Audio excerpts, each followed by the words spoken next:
Good morning student. आज के class में हम लोग पढ़ेंगे इन्वायरमेंट के बारे में। इन्वायरमेंट किसे कहते हैं उसी के बारे में हम लोग थोड़ा डिस्कस करेंगे और डिटेल में डिस्कस करेंगे। और जिस हर्ष और उल्लास के साथ हमने नया ईयर सेलिब्रेट किया, उसी हर्ष और उल्लास के साथ हम लोग इन्वायरमेंट को पढ़ेंगे। हमने इन्वायरमेंट को समझने के लिए एक मैप बनाया है, जो कि मैप के माध्यम से हम लोग इसको पढ़ेंगे, ताकि इतनी सारी इन्वायरमेंट में समस्याएं हैं उनको समझ सके कुछ ही क्षणों में। और क्या इन्वायरमेंट की जरूरत है, इन्वायरमेंट कब मनाया जाता है, इसी के बारे में हम लोग पूरा डिटेल करेंगे और अच्छे से डिटेल करेंगे। इन्वायरमेंट कहते किसको हैं?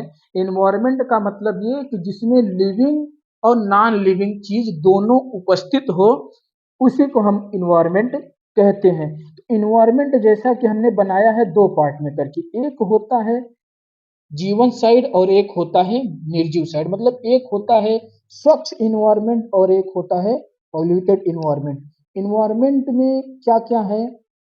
सबसे पहले इन्वायरमेंट जो है वो 5 जून को मनाया जाता है। ठीक, इन्वायरमेंट जो है वो 5 जून को मनाया जाता है। बाकी इसमें समस्याएं हमने बनाई है, इन्वायरमेंट की पूरी प्रोसेस है इसमें कि इन्वायरमेंट में क्या क्या है और क्या क्या चीजों की जरूरत पड़ती है इन्वायरमेंट में। जैसे हमने बनाई, ये हमारा अर्थ है, पृथ्वी। ठीक, ये हमारी पूरी पृथ्वी है, जिसपे क्या है, हमने एक ट्री बनाया है। ट्री में हमने दो पार्ट कर दिया है। ट्री में हमने दो पार्ट कर दिया, एक है स्वच्छ और एक है अस्वच्छ। जिसमें पॉल्यूशन है ये हमारा इस साइड का है और जो स्वच्छ है वो इस साइड का है। ठीक, तो इसमें हमने ट्री बनाया है और ये हमारा क्या है, पहाड़ है, माउंटेन जिसे कहा जाता है। ये हमने ग्रास को बनाया है, ये हमारी पूरी पृथ्वी है। ये हमारा पोंट है, तालाब जिसे कहा जाता है, इसमें लोटस के फूल भी हैं, प्लांट। और उसके बाद ये पौधे हैं जो कि घास में उगे हैं, जैसे हाथी चारा वगैरह हुआ, हुबला उबला, ये सब क्या है उनमें है। ये हमारा क्राउड है, बादल है, इसमें हमने दर्शाया है कि इसे बारिशें हो रही हैं। ठीक, और उसके बाद हमने इस साइड दर्शाया है, ये भी तालाब है। मतलब क्या है, ये हमारी फैक्ट्री है। ठीक, ये हमारी फैक्ट्री है और उससे क्या है, ये हमारा धुआं, वायु प्रदूषण निकल रहा है। ये क्या है, ये धुआं निकल रहा है। इस साइड में हमने बादल को बनाया है और इससे क्या हो रहा है, इससे हमारा पूरा एरिया क्या है, जो कि पॉल्यूटेड हो चुका है। और ये हमारे डस्ट हैं जो कि हमने दिखाया है।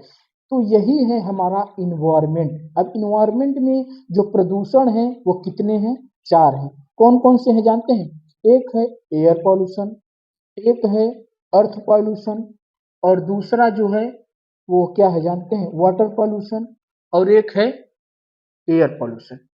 ठीक, एयर पॉल्यूशन जो है वो क्या है, ये हमारा जो निकल रहा है धुआं, फैक्ट्री से गैस निकल रहा है और वैन जो चल रहे हैं उनसे जो धुआं निकल रहा है, वही है हमारा एयर पॉल्यूशन। ठीक, और जो वाटर पॉल्यूशन है उससे क्या है, कंपनियां जो हमारा केमिकल यूज कर रही हैं चीजों को बनाने में, जैसे फ्रिज हुआ, कूलर हुआ, ये सब बनाने में जो उनकी चल रही हैं कंपनियां, उनसे से जो वाटर निकलता है वही है हमारा वाटर पॉल्यूशन। ठीक, और अर्थ पॉल्यूशन क्या है, जब यही वाटर इनके अंदर क्या हो रहा है, जा रहा है, तो इनकी जो क्षमता है उपजाऊ, वो क्या हो रही, धीरे धीरे वो नष्ट होती जा रही है। ये है हमारा पृथ्वी का पॉल्यूशन, अर्थ पॉल्यूशन जिसे कहा जाता है।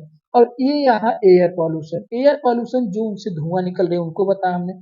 और वाटर पॉल्यूशन जो इनसे आ रहा है, इन्हीं से हो रहा है ये अर्थ पॉल्यूशन। ठीक, वॉइस पॉल्यूशन क्या है, जो हम लोग साउंड वगैरह डीजे वगैरह ज्यादा बजाते हैं, ये हमारा साउंड पॉल्यूशन हो गया।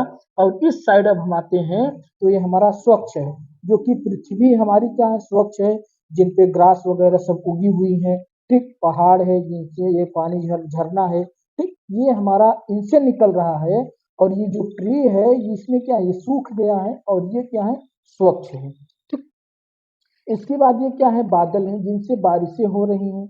बारिशें हो रही हैं तो ये हमारा जीवन क्या है, संभव हो पा रहा है। ठीक, और एक जीवन को संभव करने के लिए हमें एयर की बहुत ही जरूरी है, जो कि क्या दे रहा है, हमारा ट्री दे रहा है। और इस साइड जो ये ट्री सूख चुका है, ये क्या, कार्बन डाइऑक्साइड का प्रभाव, जो कि एयर पॉल्यूशन ज़्यादा हो रहा है, इसकी सहन क्षमता क्या है, कम पड़ गई है, जो कि ये नहीं एडजस्ट कर पा रहा है, ठीक। और ये जो हमारा है ये क्या है, ये स्वच्छ इन्वायरमेंट है, जो कि 5 जून को इन्वायरमेंट मनाया जाता है। और एक चीज़ हम आपको सब ये बताना चाहते हैं कि जितने हर्ष और उल्लास के साथ, जितनी खुशी और हैप्पीनेस के साथ हम अपना जीवन यापन कर रहे हैं, हमारा परम कर्तव्य बनता है कि हम आने वाली पीढ़ियों को भी ये मौका ज़रूर दें। और ये मौका कब हो पाएगा? जब हम उनको अपना ट्री लगा कर के 5 जून जैसे हम सेलिब्रेट करते हैं बर्थडे, न्यू ईयर सेलिब्रेट करते हैं, उसी प्रकार से हमें 5 जून को भी सेलिब्रेट करना है। और साथ में ये भी जान लीजिए कि उस दिन का सेलिब्रेशन ये है कि आपको एक-एक प्लांट एक जन को लगाना ही लगाना पड़ेगा। यही है हमारा एनवायरनमेंट की सुरक्षा के लिए। नहीं तो आपको बता देना चाहते हैं कि एनवायरनमेंट की इतने रहते हुए जब हमें कोविड-19 को हमें फेस करना पड़ा, उस वक़्त क्या कंडीशन थी कि ऑक्सीजन नहीं मिल पा रही थी। तो हमें ऑक्सीजन को बचाए रखना है आने वाली पीढ़ियों के लिए। तो वाटर की बात करते हैं थोड़ा हम। वाटर जो है हमारा स्वच्छ है। जीवन जीने के लिए स्वच्छ वाटर चाहिए। इस समय जो कि हम आरओ का पानी पीते हैं या फिर कहीं से मान लीजिए आरओ का पानी मँगा लेते हैं, उनसे क्या है कि ये स्वच्छ जीवन संभव हो पा रहा है। जो हम पॉल्यूशन बना रहे हैं या केमिकल ज़्यादा यूज़ कर रहे हैं चीज़ों को देखने में या समझने में, उनसे हमारा एनवायरनमेंट क्या होता जा रहा है? नष्ट होता जा रहा है, जिससे कि आने वाली जीवनों में हमें इस चीज़ को सँभालना ही पड़ेगा। और साथ में आपको ये भी बता दें कि एनवायरनमेंट को रखना हमारा अहम भूमिका है। नहीं तो जिस तरीके से ऑक्सीजन हम लोग चाँद पे ढूँढ रहे हैं, उसी प्रकार हमें पृथ्वी पर भी ढूँढना पड़ेगा। नहीं तो आप अपना स्वयं से बचाव कर सकते हैं एक प्लांट लगाकर। कि एनवायरनमेंट की यही हमारी वैल्यू है। तो आइए मिलते हैं अब अगले क्लास में इसे और डिटेल से पढ़ाने के लिए क्या-क्या पॉइंटें हैं, कैसे इनको लिखा जाएगा, उन्हीं के बारे में हम थोड़ा डिस्कस करेंगे अगले वीडियो में। तो आज